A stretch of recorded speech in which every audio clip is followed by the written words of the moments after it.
Ankita Bhandari murder. In fact, we are now being told that the primary post-mortem report is out, which suggests that Ankita Bhandari was hit and had injuries on her body and then died due to drowning. Meanwhile, Ankita's family members have refused to cremate Ankita until the post-mortem report becomes public.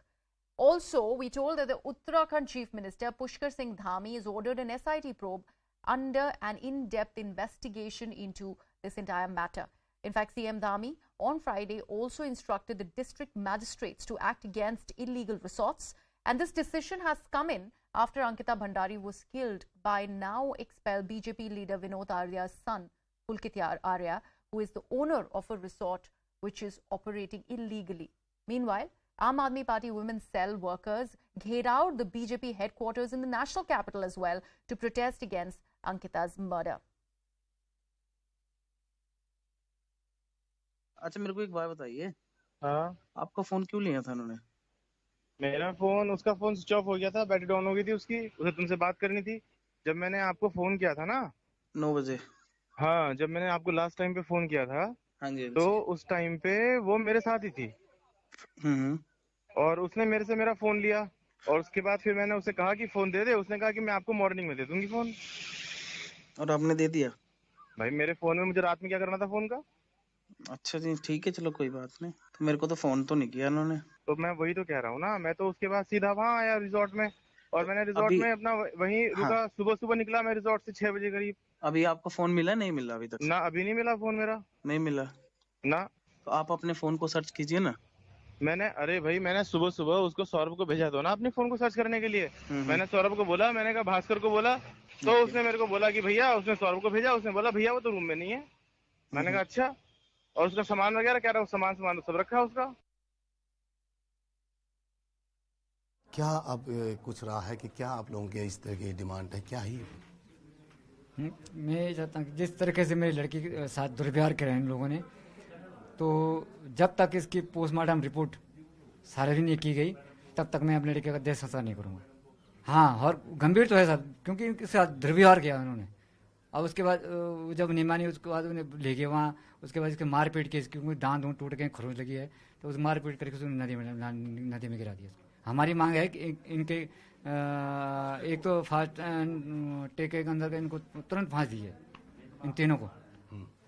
Sir, जो resort है उसको लेकर भी ये चल रहा है कि तो ये रिजॉर्ट जो तोड़ा है इन्होंने किसके आदेश पे तोड़ा? क्योंकि वहाँ तो कई सबूत मिलते कि उससे पहले इन्होंने क्या क्या कौन कौन गेस्ट आए, उसमें रजिस्ट्री में एंट्री हुआ कि कहाँ से है, क्या है। तो इन्होंने तोड़ा क्यों? क्योंकि वहाँ तो कई सबूत मिलते। इन्होंने तोड़ा किसके आदेश में तोड़ा?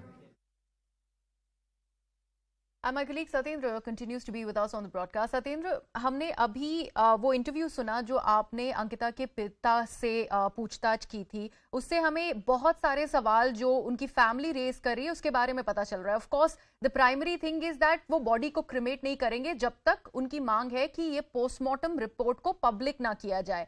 अब पोस्टमार्टम रिपोर्ट में जो जो चीजें आई हैं सामने, उससे परिवार उसको जान के क्या कह रहा है?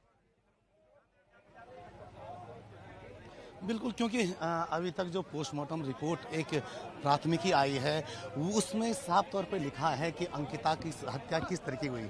उस पोस्टमार्टम, क्योंकि एम्स ऋषिकेश में ये पोस्टमार्टम हुआ था कल, और चार जो डॉक्टर हैं उन डॉक्टरों की निगरानी में पोस्टमार्टम हुआ था।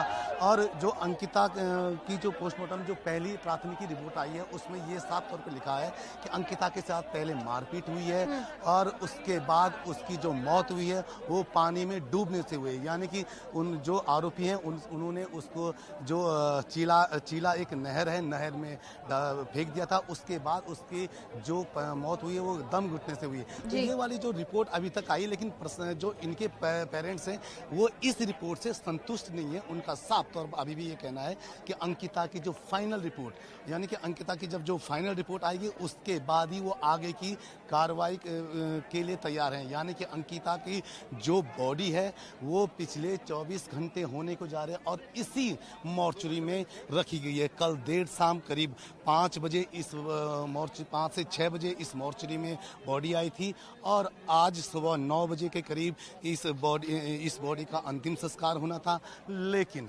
करीब 24 घंटे होने जा रहे हैं और वो बॉडी अभी तक वहीं है मोर्चरी के अंदर। आप देख सकते हैं कि यहाँ पे जो जनता का आक्रोश है, जनता देखिए कि पूरा ये सड़क में बैठी है। जनता का साफ तौर पे कहना है कि जब तक आरोपियों को फांसी न मिले, जब तक इस पूरे मामले की सही ढंग से कार्रवाई न हो, तब तक वो इस सड़क से नहीं उठेंगे। साथ ही अंकिता का जो शव है उसका जो अंतिम संस्कार है वो भी नहीं करने देंगे। भले ही प्रशासन लगातार इन लोगों से बातचीत कर रहा है। अभी डीएम और एसएसपी यहाँ पहुंचे थे, उन्होंने लोगों से बातचीत की। उससे पहले अंकिता के पिता खुद यहाँ पहुंचे थे, उन्होंने भी इन लोगों से अपील की कि आप लोग अगर क्योंकि अब मेरे साथ हैं, मेरी बिटिया के साथ हैं, तो आप लोग सड़क को खाली कर दीजिए। भले ही उन्होंने अंतिम संस्कार के लिए कब होगा उसको लेकर कोई भी जवाब नहीं दिया था। उनका साफ जी सत्येंद्र, आपका बहुत बहुत शुक्रिया हमारे साथ जुड़े रहने के लिए। We will go back to my colleague Satyendra and